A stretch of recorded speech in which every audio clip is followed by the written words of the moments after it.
Donetsk में रूसी सेना को बड़ा नुकसान हुआ है। डोनेस्क में यूक्रेन का हवाई हमले में रूसी कमांड सेंटर भस्म हो गया। कमांड सेंटर में कई ऑफिसर्स मौजूद थे। कमांड सेंटर में रूसी सैनिकों की मौत की खबर है। पिछले 5 दिनों से रूस में धमाकों का दौर जारी है। यूक्रेन के लगातार हमलों से रूस को भारी नुकसान हुआ है। तेल डिपो, कारखाने और कई अपार्टमेंट तक को निशाना बनाया गया है। रूस की जमीन पर हमले का बदला पुतिन कैसे लेंगे, ये पहले ही नेटो को बता दिया गया था।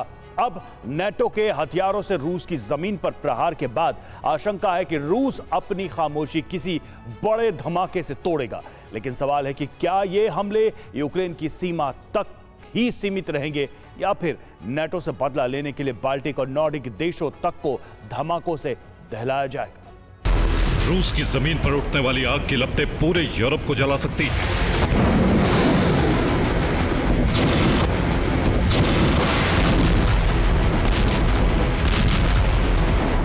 रूसी जमीन पर हो रहे धमाके यूरोप के कई देशों का सुकून छीन सकते हैं।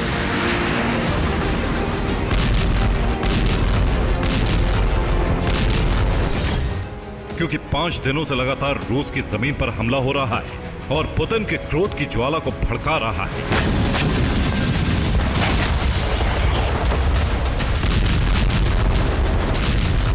ये युद्ध में यूक्रेन की जबरदस्त वापसी है। हार की कगार पर जा पहुंचे यूक्रेन ने फिर दुनिया को चौंकाया है।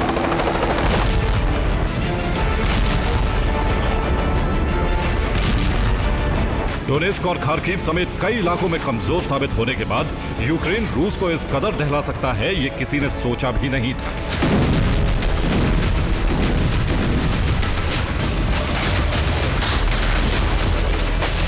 रूस के एंगल्स की यह आग 5 दिनों से यूं ही धधक रही है।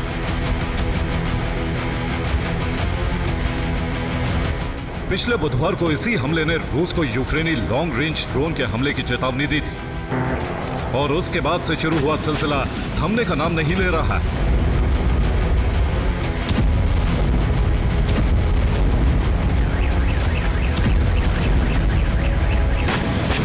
अब तातारिस्तान में यूक्रेन ड्रोन हमले से जोरदार धमाका हुआ। एंगेल्स की तरह ही यहां भी भयंकर आग लगी।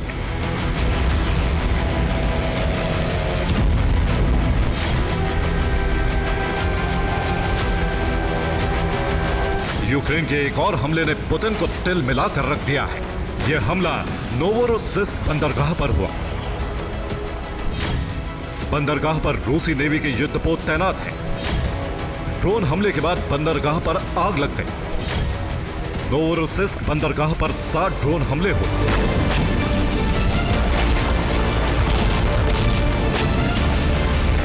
रूस में हो रहे इन हमलों के पीछे ही यूक्रेन का एक ड्रोन क्रास्नोदर काई की तरफ गया और यहां के अनापा गैस पंपिंग स्टेशन में जोरदार धमाका हुआ।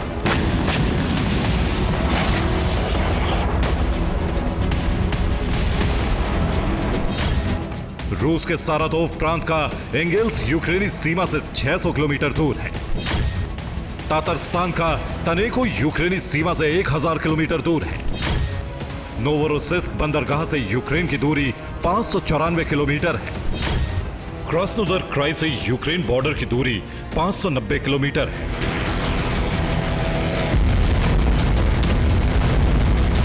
यूक्रेन के ताबड़तोड़ प्रहार को रोकने में रूसी एयर डिफेंस नाकाम रहे। दूसरी तरफ यूक्रेन अब रूस के एयर डिफेंस को भी निशाना बना रहा है।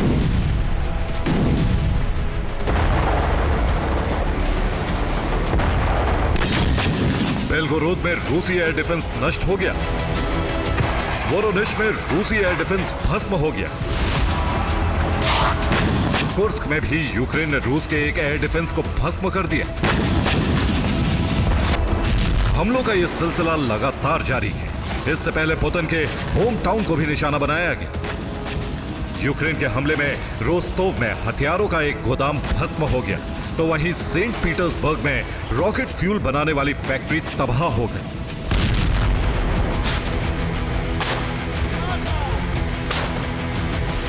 इन हमलों में नाटो का सटीक प्लान साफ नजर आया है। यूक्रेन ने रोस्तोव में पहले ताबड़तोड़ ड्रोन प्रहार किए, रूसी एयर डिफेंस जब ड्रोन गिरा रहे थे, उसी वक्त एक नेपच्यून मिसाइल दागी गई और रोस्तोव में हथियार का गोदाम भस्म हो गया।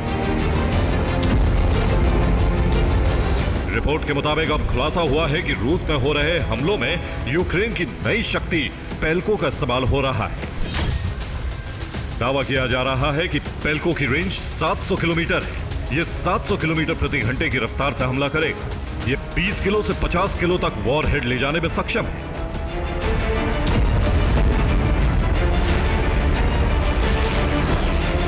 अब यूक्रेन के ऐसे हमलों के बाद ही पुतिन के बड़े प्रतिशोध का डर है, क्योंकि पुतिन अब यूक्रेन के साथ यूरोप में भी बारूद की बरसात कर सकते हैं। नाटो से बदला लेने की तैयारी में पुतिन के टारगेट और हथियार बहुत पहले से ही तैयार है। रूस का पहला टारगेट बाल्टिक देश बन सकते हैं, जिसमें लिथुआनिया, लातविया और एस्टोनिया को निशाना बनाया जा सकता है। इसके साथ ही रूस के हमले का दायरा और बड़ा होकर नॉर्डिक देशों तक पहुंच सकता है। रूस के हमले का खतरा नॉर्वे, फिनलैंड, स्वीडन तक को है। रूस का तीसरा टारगेट पोलैंड, रोमानिया और डेनमार्क जैसे देश भी हो सकते हैं, लेकिन बड़े देशों से बदला लेने के लिए युद्ध का दायरा ब्रिटेन, फ्रांस और जर्मनी तक फैल सकता है, क्योंकि इन्हीं देशों ने यूक्रेन को हथियारों की सप्लाई की है। नाटो से जंग की तैयारी बहुत पहले ही हो चुकी है। नॉर्थ सी में रूस के वॉरशिप हैं।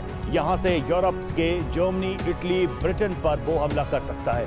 आर्कटिक सागर से रूस नॉर्डिक देशों पर हमले के लिए तैयार है। भूमध्य सागर में भी रूस के वॉरशिप तैनात हैं और यहां से अमेरिकी नेवी बेड़े पर हमले कर सकते हैं। कैस्पियन सागर और बाल्टिक सागर में भी रूस ने सेना तैनात कर दी है। एशिया के मोर्चे पर प्रशांत महासागर और जापान सागर में रूसी सेना मौजूद है। जापान सागर में चीन के जहाज भी रूस के साथ मौजूद है। पुतिन का प्रतिशोध कैसा होगा, ये कोई नहीं जानता, लेकिन इतना तो तय है कि पुतिन हर धमाके का बदला जरूर लेंगे।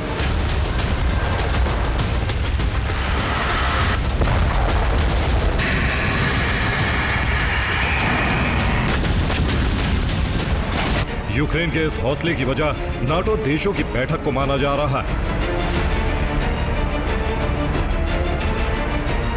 रूस के जिन ठिकानों पर हमले हुए हैं, उसकी सटीक जानकारी यूक्रेन के पास थी।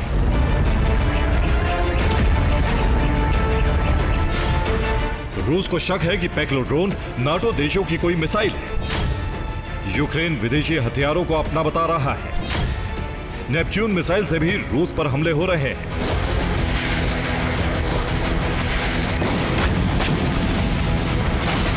माना जा रहा है कि नाटो की बैठक में यूक्रेन को सीक्रेट बैकअप मिला है। इसी के बाद रूसी धरती पर जलजले की शुरुआत हुई।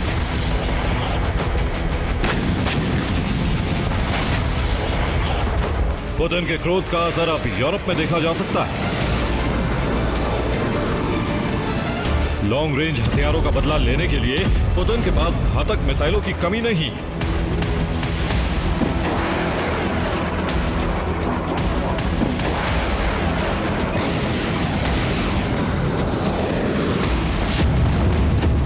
फिलहाल पुतिन यूक्रेन में बड़ी तबाही चाहते हैं और उम्मीद की जा रही है कि जिन जगहों से रूस पर हमले हुए हैं, वहां रूस का मिसाइल प्रहार हो सकता है।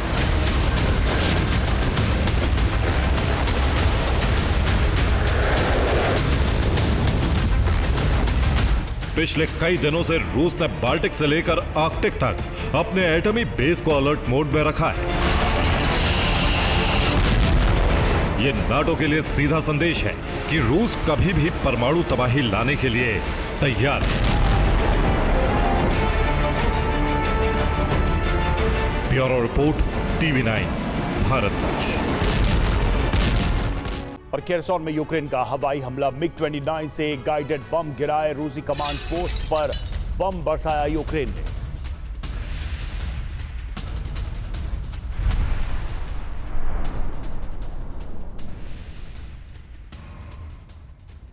और पुतिन के आदेश पर रूस की ड्रोन ब्रिगेड ने यूक्रेन पर बड़ा हमला किया। 2 घंटे तक यूक्रेन के अलग अलग शहरों पर ड्रोन दागे गए।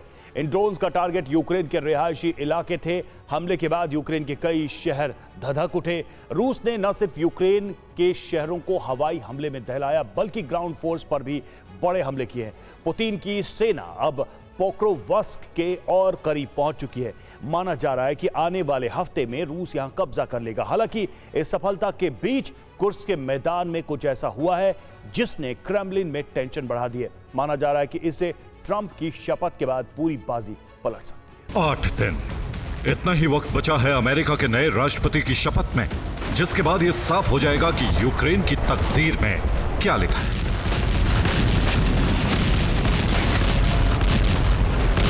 इस प्रश्न से पर्दा उठ जाएगा कि यूक्रेन खंड खंड होगा या फिर और ज्यादा ताकत से लैस होकर रूस के खिलाफ जंग को आगे बढ़ाएगा।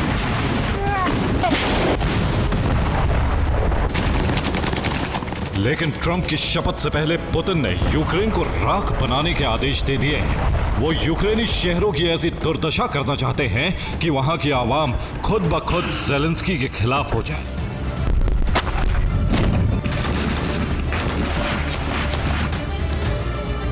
यही वजह है कि रूसी सेना बीते एक हफ्ते से यूक्रेन के शहरों पर ड्रोन हमले कर रही है।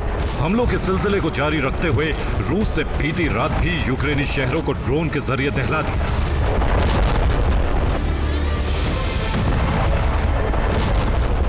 बीती रात रूस ने यूक्रेन के 10 शहरों पर ड्रोन हमले किए। रूसी सेना ने महज 2 घंटे में 94 ड्रोन दागे। दावा है कि यूक्रेन ने 60 ड्रोन मार गिराए, जबकि 34 ड्रोन अलग अलग टारगेट्स को ध्वस्त करने में पूरी तरह सफल रहे।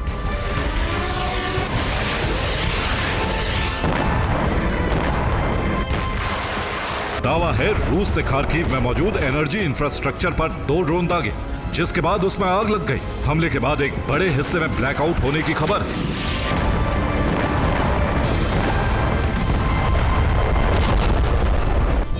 एनर्जी इंफ्रास्ट्रक्चर पर हमले में 2 कर्मचारियों की मौत की खबर है।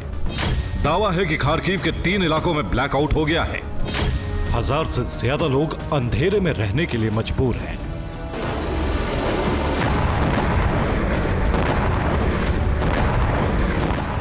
पोल्टावा में भी रूसी सेना ने कई ड्रोन दागे। रूस का दावा है कि उसके हमले सफल रहे। हमले में यूक्रेन के एक हथियार डिपो को तबाह कर दिया गया।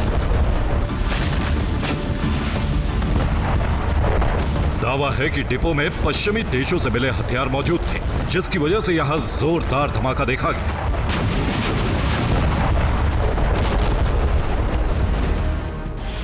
सवाल है कि रूस ने इन ड्रोन हमलों को किस तरह अंजाम दिया और कौन कौन से शहर उसके टारगेट पर थे, ये भी आपको बताते हैं। रूस ने यूक्रेन पर बड़ा ड्रोन हमला किया है। रूसी एयरफोर्स ने यूक्रेन के शहरों पर 94 ड्रोन दागे। इन ड्रोन्स का लॉन्चिंग पॉइंट रूस का मिलिरोवो, ओरियोल, ब्रियांस्क और कुर्स्क था। यूक्रेन के 10 शहर इन ड्रोन्स के टारगेट पर थे, जिसमें पोल्टावा, सूमी, खार्किव और चर्स्की, चेर्निहिव, कीव, ज़ैपोरिज़िया, कोरोवोराद और ज़ाइटोमीर और डोनेस्क शामिल हैं। रूसी ड्रोन हमले में सबसे ज्यादा नुकसान खार्किव, सूमी और पोल्टावा में हुआ है और रूस ने यहां बहुमंजिला इमारतों, रिहायशी मकान, एनर्जी इंफ्रास्ट्रक्चर और हथियार डिपो को टारगेट करने का दावा किया है। खार्किव में एनर्जी इंफ्रास्ट्रक्चर को भारी नुकसान पहुंचा है। कई रिहायशी इमारतें भी यहां तबाह हो गई हैं। वहीं पोल्टावा में यूक्रेन का एक हथियार डिपो तबाह हो गया।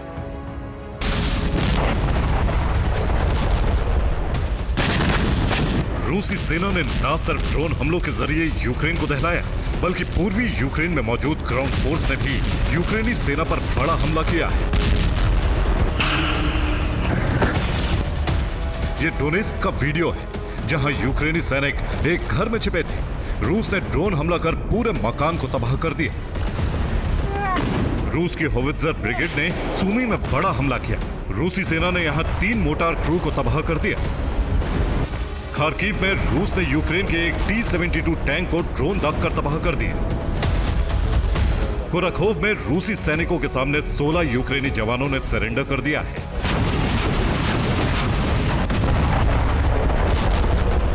रूस इस वक्त बेहद आक्रामक है। यही वजह है कि रूसी सेना तेजी से नए इलाकों में रूसी झंडा लहरा रही है।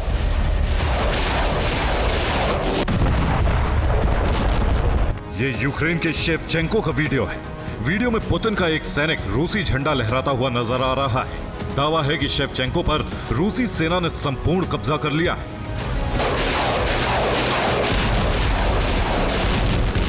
शेवचेंको पर कब्जे के बाद ज़ेलेंस्की की टेंशन बढ़ गई, जिसकी वजह शेवचेंको का पोक्रोवस्क के करीब मौजूद होना है।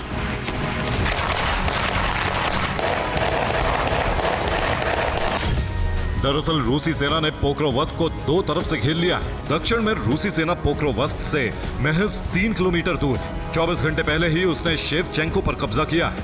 वहीं पूर्वी दिशा में रूसी सेना पोक्रोवस्क से महज 1.5 किलोमीटर दूर डेरा डालकर बैठी। माना जा रहा है कि रूस पोक्रोवस्क में दक्षिणी और पूर्वी दिशा से घुसने की तैयारी में है, ताकि यूक्रेनी आर्मी को डिफेंस का कोई मौका न मिल सके।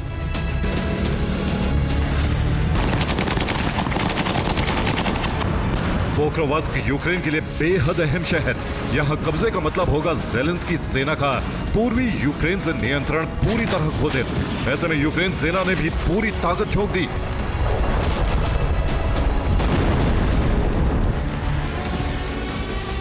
ये पोक्रोवस्क का वीडियो है, जहां यूक्रेन ने रूसी सैनिकों से भरी मिलिट्री कार पर एफपीवी ड्रोन से हमला किया।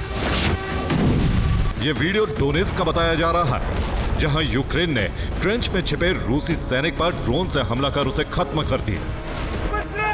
ज़ेलेंस्की सेना न सिर्फ यूक्रेन में हमले कर रही है, बल्कि कुर्स्क में भी उसे एक बड़ी कामयाबी हाथ नहीं लगी।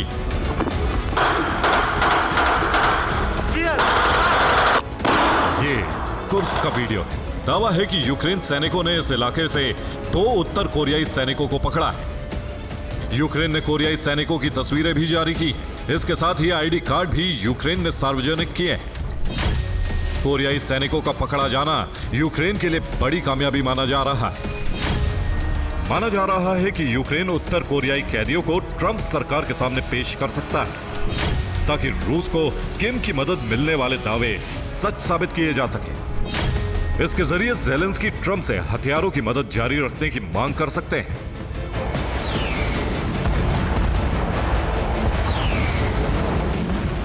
साफ है, ज़ेलेंस्की किसी भी सूरत में सीज फायर नहीं चाहते, क्योंकि इस वक्त युद्ध विराम का मतलब होगा यूक्रेनी जमीन पर रूस का संपूर्ण कब्जा होना, जो यूक्रेन के लिए युद्ध में हार के समान है।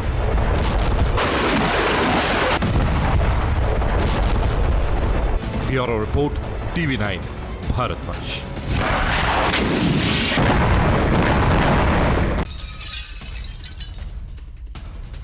कुर्स्क में रूसी गोदाम पर हमला, बाबा यागा ड्रोन ने गिराए ग्रेनेड। ब्लेखोवो में हथियार गोदाम भस्म।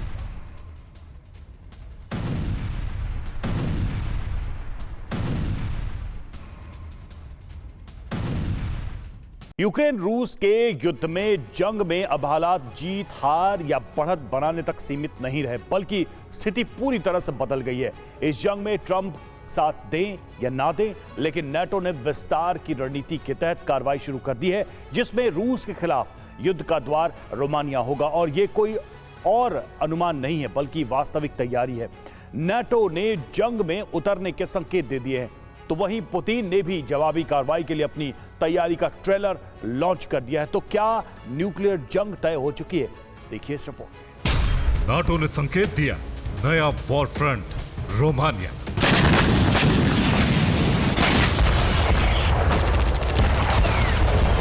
यूक्रेन रूस की जंग में हर दिन बदल रही रणनीति बता रही है कि हालात हार जीत के विकल्प नहीं बना रहे, बल्कि हर दिन अस्थिरता की तरफ बढ़ रहे हैं।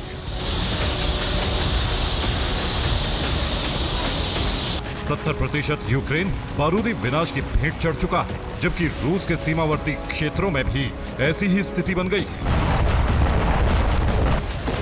वहीं रूस के केंद्र में भी धमाकों के डर से माहौल बदल गया। हालांकि ट्रंप एक उम्मीद की किरण है, लेकिन ट्रंप काल के सूर्योदय से पहले कब क्या हो जाए किसी को नहीं पता।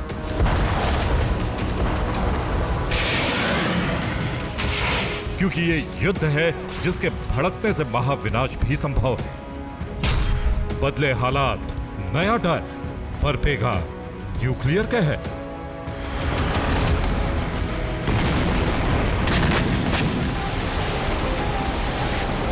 दरअसल इस समय रूस यूक्रेन के युद्ध में स्थिति असमंजस वाली है। हालांकि युद्ध अब भी रूस और यूक्रेन के बीच जारी है, लेकिन इस जंग को दूसरी ताकतें भड़काने पर तुल गई है।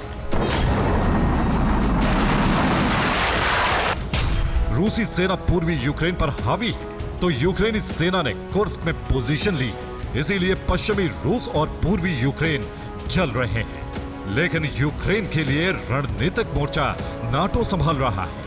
इस रणनीति के तहत क्रीमिया पर भी हमले हुए हैं, जिसके बाद पुतिन ने यूरोप प्लान एक्टिवेट कर दिया है।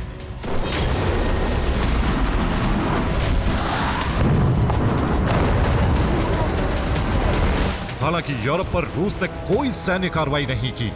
मुमकिन है कि ट्रंप के सत्तासीन होने और उनके फैसले का इंतजार पुतिन को, लेकिन पुतिन के यूरोप प्लान ने नाटो देशों पर युद्ध के बादल गहरा दिए हैं।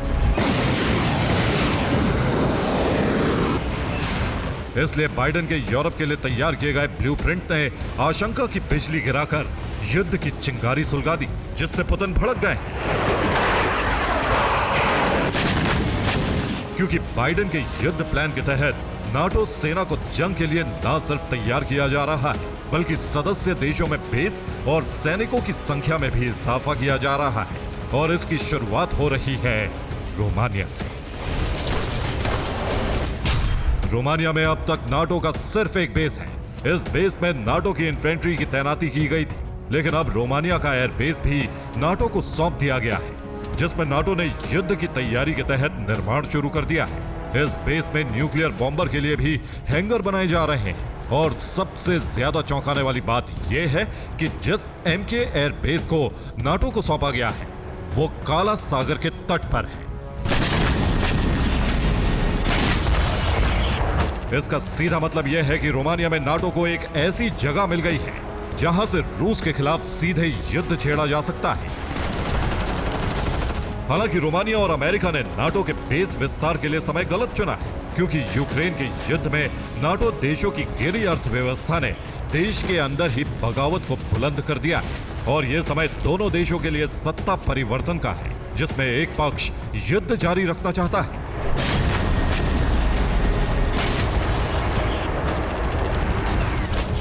तो दूसरा हर हाल में युद्ध विराम चाहता है। अमेरिका में ट्रंप की रुचि यूक्रेन युद्ध में ज्यादा नहीं है, तो वहीं रोमानिया में भी राष्ट्रपति पद के उम्मीदवार कैलिन जॉर्जेस्कू को यूक्रेन के युद्ध से कोई मतलब नहीं है। इसलिए रोमानिया से युद्ध विस्तार का खुलासा हो गया। रोमानिया के स्वतंत्र राष्ट्रपति पद के उम्मीदवार कैलिन जॉर्जेस्कू के मुताबिक देश के नाटो बेस का गलत इस्तेमाल किया जा सकता है। इन बेस के रूस के खिलाफ युद्ध में इस्तेमाल होने की आशंका है। नाटो रोमानिया को युद्ध का द्वार बनाने की कोशिश कर रहा है। यह बात जॉर्जेस्कू ने पूर्वी अमेरिकी नौसेना सील शॉन रियान की चर्चा में कही।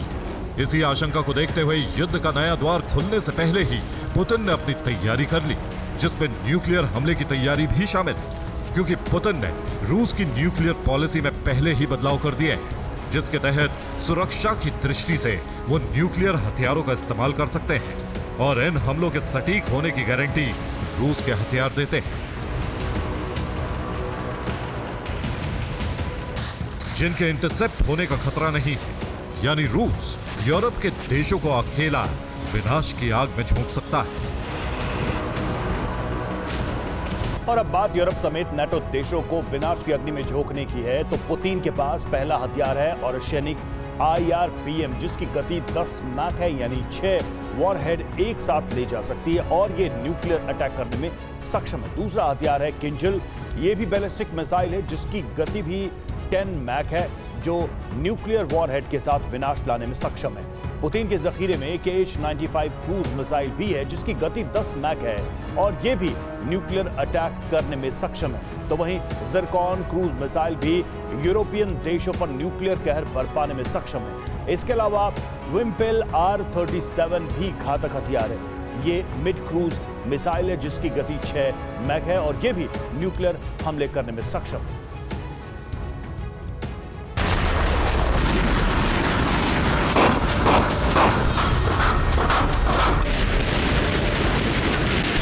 रूस के हाइपरसोनिक प्रक्षेपास्त्र ऐसे हैं जिन्हें इंटरसेप्ट करना नाटो देशों के लिए करीब करीब नामुमकिन है। वहीं कुछ प्रक्षेपास्त्र ऐसे हैं जिनकी क्षमता इतनी ज्यादा बढ़ सकती है जो मिनटों में अमेरिका के अंदर न्यूक्लियर सुनामी ला सकते हैं।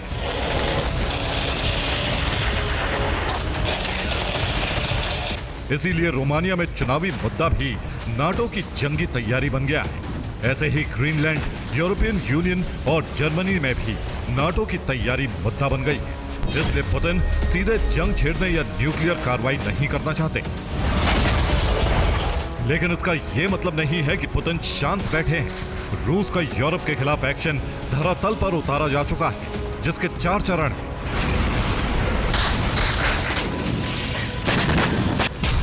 इनमें पहला चरण नाटो देशों पर एजेंट्स के जरिए हमले है। दूसरा चरण नाटो देशों के इंफ्रास्ट्रक्चर पर अटैक है। तीसरा चरण नाटो देशों में लोन वुल्फ या आत्मघाती हमले हैं। और चौथा चरण है नाटो के खिलाफ वृहद स्तर पर युद्ध।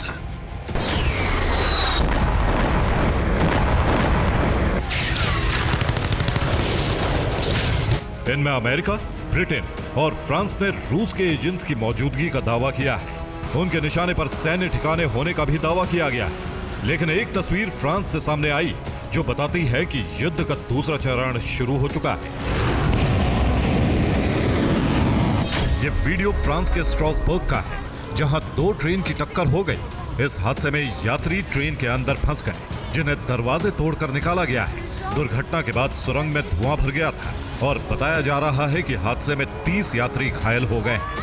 और इस हादसे को रूस से इसलिए जोड़ा जा रहा है क्योंकि रूसी एजेंसी GRU 1 साल से ऐसी ही घटना को अंजाम देने के लिए एक्टिव थी।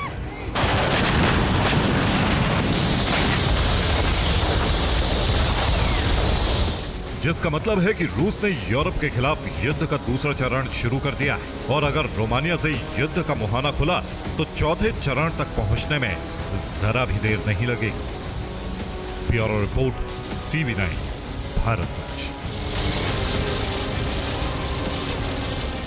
और यूक्रेनी वाहन पर रूस ने हमला किया है। जी हां, ड्रोन हमले में यूक्रेन का वाहन जलकर खाक हो गया। सैनिकों ने वाहन से कूदकर अपनी जान बचाई, जिसकी तस्वीरें भी सामने आई। ये देखिए, इस व्हीकल पर हमला किया गया ड्रोन से। यूक्रेनी व्हीकल बताया जा रहा, और सैनिकों ने इस हमले के बाद इस वाहन से कूदकर निकलकर अपनी जान बचाई। तस्वीरें देखिए।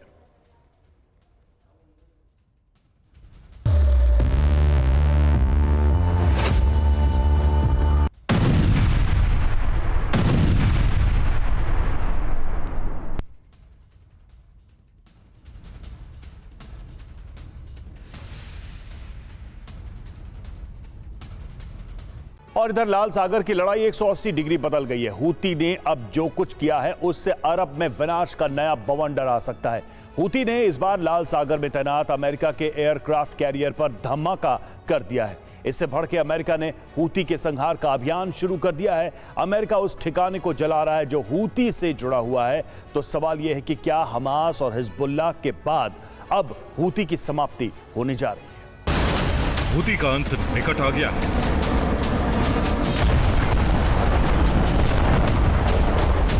इजराइल, अमेरिका और ब्रिटेन ने हूती की समाप्ति के लिए अब तक का सबसे बड़ा सैन्य अभियान लॉन्च कर दिया है।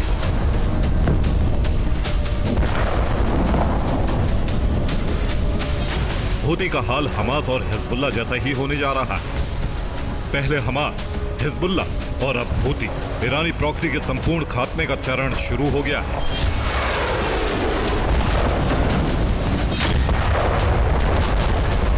हूती के अस्तित्व पर उस वक्त सबसे बड़ा संकट मंडराने लगा जब उसने लाल सागर में अमेरिकी एयरक्राफ्ट कैरियर हैरी ट्रूमैन पर हमला किया। हूती के प्रवक्ता याहिया सारी ने बयान जारी कर कहा कि हूती के लड़ाकों ने अमेरिकी एयरक्राफ्ट कैरियर हैरी ट्रूमैन को कई मिसाइलों से टारगेट किया। यह 5वीं बार है जब लाल सागर में हूती ने अमेरिकी एयरक्राफ्ट कैरियर पर आक्रमण किया। इस हमले से भड़के अमेरिका ने 2 दिन में दूसरी बार बमबारी की। यमन में हूती से जुड़े गैस स्टेशन पर कई राउंड बमबारी की गई। हमले में 60 से ज्यादा लोगों की मौत हो गई।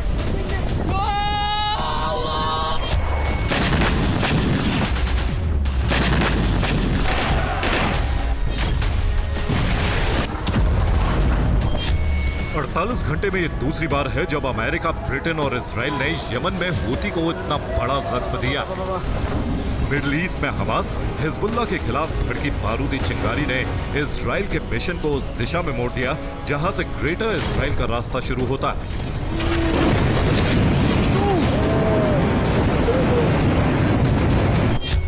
और ये रास्ता इजराइल के गौरवशाली अतीत को दोबारा हासिल करने का ही नहीं है, बल्कि यही रास्ता अमेरिका के उपनिवेश तैयार कर सकता है। इसलिए इजराइल के मिशन को विस्तार मिला, जिसमें हमास और हिजबुल्लाह को करीब करीब पीछे धकेल दिया गया। लेकिन विस्तार के इस सपने को पूरा होने में दो बड़ी अड़चनें सामने हैं, ईरान और हूती। इसमें ईरान की भूमिका इजराइल के साथ अदावत के बारूदी मोर्चे पर सीधी है, तो वहीं दूसरी तरफ अपने प्रॉक्सी के जरिए भी ईरान जंग में शामिल थे। इसलिए हमास और हिजबुल्लाह के मोर्चे पर मिली नाकामी के बाद हूती का मोर्चा एक्टिवेट हो गया, जिसने न सिर्फ इजराइल बल्कि लाल सागर क्षेत्र में अमेरिका और इजराइल के लिए भी बड़ा संकट खड़ा कर दिया। इसलिए अब नंबर हूती का आ गया।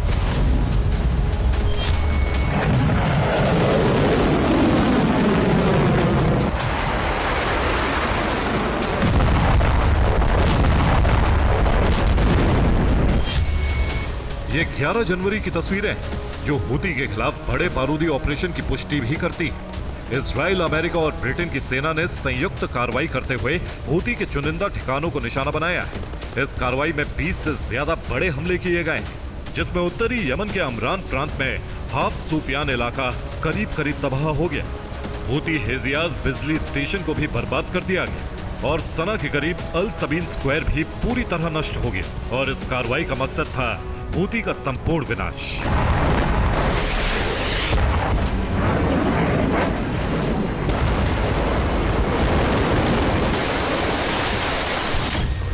ये हूती पर अब तक की सबसे बड़ी कार्रवाई है, जिसमें न सिर्फ हूती की हथियार फैक्ट्री, हथियार डिपो, बल्कि उन क्षेत्रों को भी निशाना बनाया गया है जहां हूती का लॉन्च पैड और सप्लाई लाइन है। दरअसल हूती के प्रमुख लॉन्च पैड पश्चिम में लाल सागर के तट पर है। ये तट यमन के होदेई-दाह प्रांत का हिस्सा है, जहां रास इस्सा पोर्ट हूती के कब्जे में है। यहीं से हूती के ऑपरेशन लॉन्च किए जाते हैं और इसी पोर्ट से हथियारों की सप्लाई भी होती, जिसे अमेरिका, ब्रिटेन और इजराइल ने संयुक्त कार्रवाई में सीधे निशाना बनाया है।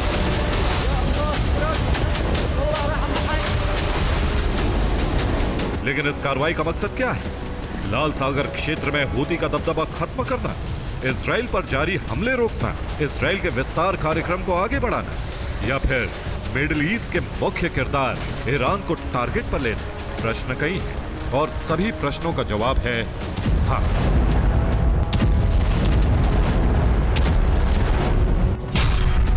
हमास, हिजबुल्लाह के बाद हूती के खिलाफ युद्ध अभियान शुरू हो चुका है। शुरुआती हमले का मकसद ईरान से मिलने वाली मदद रोकना है, इसलिए ईरान हूती की सप्लाई लाइन पर सबसे बड़ा हमला हुआ है और अब सप्लाई लाइन के कटने से ईरान अरब में अकेला पड़ सकता है। हूती के खात्मे के बाद अगला नंबर ईरान का है। इजराइल और अमेरिका का प्लान तैयार है। ट्रंप शासन शुरू होने के साथ ही ऑपरेशन ईरान आरंभ हो सकता है।